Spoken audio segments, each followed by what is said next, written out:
Tuition bills are coming due. How are you going to take care of that financial aid gap? Let's talk about options.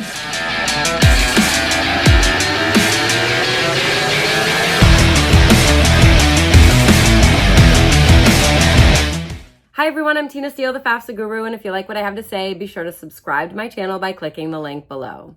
It's that time of year when those tuition bills are going to start coming due, and I receive a lot of phone calls from frantic students and families trying to figure out how to take care of that financial aid gap. So by this point, the student has been awarded financial aid and has an idea of what their bottom line is going to be for the fall and spring semester. Typically, tuition bills are split between each semester. So there would be a fall tuition bill that comes due in mid-August and a spring tuition bill that comes due in early to mid-January. Once the financial aid is applied directly to the student account, a lot of times there's still money left over that needs to be paid to the college, and this is where students and parents try to figure out the best way to pay this. So one of the very first things that you as a student needs to do, or as a parent if you're helping your student through this process, is report any special circumstances that you have directly to the college financial aid office. And what I mean by this is, if any of your circumstances have changed since you did the FAFSA, such as your income has changed, or there's significant medical or dental expenses in the household, or there's a recent divorce or separation that was not reflected on the FAFSA, or maybe you pay for private K through 12 education expenses for other children in the household, or even elder care expenses, or there's some unique financial circumstances coming up, such as you need to repair your roof, or there was a natural disaster that damaged your home that you need to fix, or something like that. You want to make sure that you notify the college financial aid office about this. Every college has what's called a special circumstances policy put in place along with a form that you fill out if any of these things apply to you. So for example, when you filled out the 24-25 FAFSA, you reported 22 income information. So if your 23 income was less or your 24 income was going to be less, that would be considered a special circumstance. Or if your 22 income was inflated due to a one-time retirement distribution or capital gain or something that does not happen regularly, this would also be considered a special circumstance. If you notify the college financial aid office about this, they can actually recalculate the financial aid offer based on this new information, which can help the student get more financial aid. So simply navigate to the college financial aid website, type in special circumstances or financial aid appeal into the search bar, and it should bring you right to the form that they have in place, along with outline what special circumstances they take into consideration. This is so important, and it's where I see a lot of students and families leave money on the table because they aren't aware that they can actually let the college financial aid office know that. Now, if you do not have any special circumstances, you can still try appealing the financial aid offer by writing a humble letter using some key strategies directly to the college financial aid office. Statistically, about 80% of students I work with and help through this process will receive some additional financial aid. Private colleges tend to be better than public colleges when it comes to awarding this additional aid, but that's not to say that public colleges won't come back and offer any. So if you've not done that already, I would highly recommend that you appeal. And that's something that I can help with through an appeal consultation that you can schedule directly through my website, or you can access my Financial Aid Appeal Strategies digital course on my website also. Now, once you've submitted special circumstances or filed a financial aid appeal, the next step is to figure out how to take care of that financial aid gap. So the first thing that I usually recommend is that you try to set up a payment plan. Usually you can set up anywhere from a 5 to 10 month payment plan over the course of the year for as much as you can afford. So think about, whether you can afford a couple $100s a month or $1,000 a month or even more, and get a payment plan set up directly with the college. It's usually through the bursar's office and not the financial aid office that you're setting this up. So you want to do that to really kind of alleviate debt burden. The least amount of money that you can borrow in a loan is what you want to do to keep the interest rates down, and also because you're going to have to borrow loans every year that you're in college. So after you've reported special circumstances and you've appealed the financial aid offer The next thing would be to set up this payment plan for whatever you can afford. Then once you've done that, figure out what your bottom line is, and now it's time to look into loans. Some students and parents will tap into their home equity and borrow against that. Others will take out and borrow against retirement. But there are a lot of private education loans out there that you can look into, along with a federal Parent Plus loan, to help close this financial aid gap. So let's talk about the federal Parent Plus loans first. This is a loan that a parent can borrow on behalf of a dependent student, and it's solely in the parent's name, and you can borrow up to the total financial aid gap. So that would be the difference between the total cost of attendance of the college minus any financial aid offered. It's there and available to help you be able to pay for that. Again, it's a loan only in the parent's name, and it is offered by the government. It is based on credit, but it does tend to be a little bit more lenient than some of the other private education lenders I see out there in terms of qualifying. Whereas this is a federally funded loan, there tends to be good terms. And if you ever have a hard time making payments on this loan when it comes due, you can always get loan payments put off for a number of different factors. So it is a good loan to borrow if you have to. Either parent can borrow a Parent Plus loan regardless of who filled out the FAFSA form. And also, if you're a graduate student watching this, you can borrow a Graduate Plus loan to help you pay for your education too. Now, let's talk about private education loans. There are a lot of different lenders out there that will loan a private education loan to cover the total financial aid gap. But before you borrow that, I recommend that every single student first borrow their federal direct student loan that they're awarded as part of their financial aid offer. Every single student will get awarded a federal direct loan, and the amount that they can borrow increases with each year that they're in school.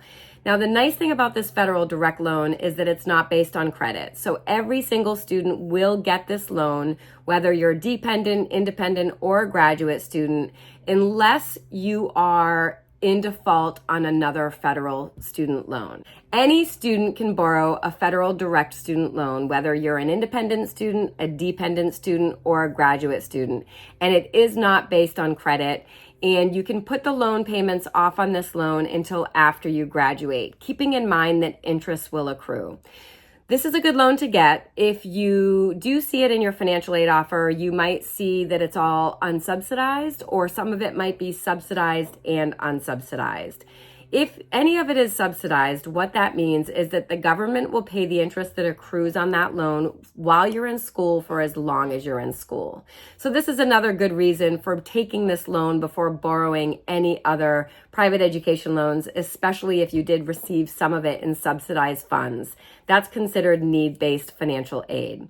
Now, once you've borrowed that federal direct loan, you can look into private education loans. There are a lot out there, and students can borrow these private education loans in their own name. However, they are based on credit. So if you're a dependent student just coming out of high school, it's likely that you're going to need a cosigner, or if you're an independent student or a graduate student borrowing a private education loan and you don't have very strong credit, you may also need to have a cosigner. There are a lot of lenders out there that offer these private education loans. You as a parent of a dependent student can also borrow a private education loan on behalf of your dependent student. So it really comes down to finding the best loans with the best terms and interest rates. One of the best lenders for a private education loans tend to be credit unions. So if you are the member of a credit union, I would first check there to see if they offer these private education loans. If you're not a member of the credit union, I partner with an organization called CU Select, where you can fill out your basic information and they will shop around between 2 or 3 different credit unions and come up with a few different options for you that you can kind of compare and contrast and see which one is best for you. You can find that link at my website, thefafsaguru.com, under free resources, and it will say my private education lender that I recommend. There are a lot of other private education lenders out there. One of the biggest lenders is known as Sallie Mae, which is spelled SALLIEMAE. This is a very reputable organization. They offer a number of loan options depending on your circumstances. It's usually one of the ones I refer my students and families to, so I would definitely recommend checking out their options to see what they have to offer. College Ave is another good option for you. And then if you want to kind of compare and contrast different loan options, you can use the website credible.com, which is credible.com. You can put in your basic information and then they will shop around a few different loan options for you and come back with a list. And then you can kind of compare the terms and interest rates. It's important when you're shopping around for a loan that you're really reading the fine print. Is this an adjustable rate loan? Is it a fixed rate loan? What are the terms? Are there any penalties for paying the loan early? Things like that you really want to be aware of. You also always want to check and see if there are prepayment penalties because you may want to pay this loan off early. Some lenders will charge you a penalty for doing this. So if that's something that's important to you, make sure you read the fine print for that. A lot of these lenders will offer terms when you go into repayment. If you get that automatically taken out of your bank account every month, they'll reduce the interest rate by like 0.25% or even 0.5 percentage point. So there's different perks and things with these lenders that you want to compare and contrast to make sure that you're getting the best deal possible. Now, when you borrow these loans, whether it's a private education loan, the federal direct loan, or the Parent Plus loan, you're actually borrowing the loan amount for the whole year, and you'll get half of it dispersed in the fall and half of it dispersed in the spring. So you don't want to do one loan for the fall and one loan for the spring. This is where a lot of students and families get confused. You're actually applying for the total financial aid gap or the total net out-of-pocket cost you have to pay after you've exhausted your financial aid and you've set up your payment plan directly with the college financial aid office. So this is an important tip I wanted to make sure you're aware of. It can take a good 2 to 4 weeks to process a private education loan. So you want to keep that in mind when your bills are due and make sure that you're filling out your application and securing the loan in plenty of time so that you don't start getting charged late fees. And then lastly, every single student can apply for outside scholarships. This is where I see so many students leaving money on the table. There are scholarships out there for students ages 13 and older, in high school, every student that's in college, and even graduate students. There are literally thousands out there for things other than academics and other than need-based. There are scholarships based on interests and abilities, the state you live in, the program of study that you're studying, disabilities, if you've been impacted by cancer. I mean, you name it, there's probably a scholarship out there for it. The key is consistency. It's so important that you're being consistent when you're applying for scholarships. What I so often see is students just applying for a handful and then being frustrated that they're not receiving any. There is a bit of a strategy when it comes to scholarship searching that I recommend using to find those scholarships that are not as competitive as others and ensure that you're really being consistent so that you are maximizing your return on investment. This is something I do consultations for. If you would like to learn more about how to effectively search for and find these scholarships, where to look, I can provide you with a number of resources and help you with a personalized strategy and tips and tricks so that you're not spinning your wheels and it doesn't feel so overwhelming. You can book a scholarship consultation with me directly through my website, thefafsaguru.com. I have a consulting tab there that kind of lists out all of the different consultations I do. And also, if you have any financial aid questions throughout this process, you need help securing a loan, you need help doing paperwork, or anything financial aid related, you can always schedule a 30-minute consultation call with me directly through my website at any time.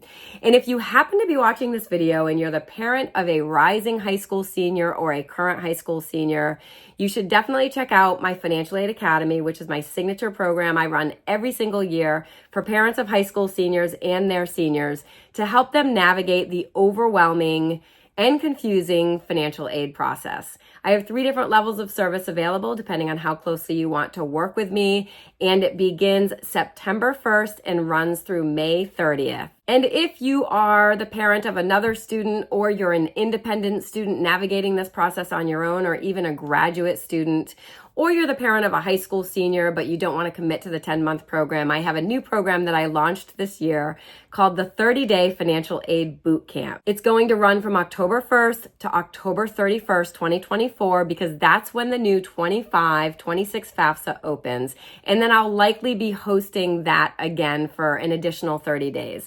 So if you come across this video after that time, be sure to check my website to find out if I'm hosting another one.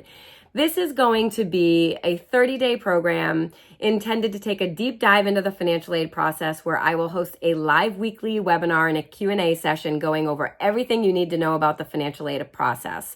I'll also go over how to effectively appeal your financial aid offers, and you will get membership in a private Facebook group where you can ask unlimited financial aid questions throughout that entire 30 days to help you as you navigate through it all. So regardless of whether this is your first time going through the financial aid process, you're an independent student, a dependent student, or a graduate student, or a parent, I have a program that can help you. So I would just encourage you to go to my website, thefafsaguru.com, and click on Financial Aid Academy or my 30-day financial aid bootcamp, or consultations if you want to schedule a consultation with me, and I'm happy to help you. I hope you found this video helpful. There's a lot to think about when it comes to closing that financial aid gap. And I want you all to be conscious loan borrowers. Before you know it, you can be in a ton of student loan debt and burdened with those payments when you get out of school. So be very, very careful.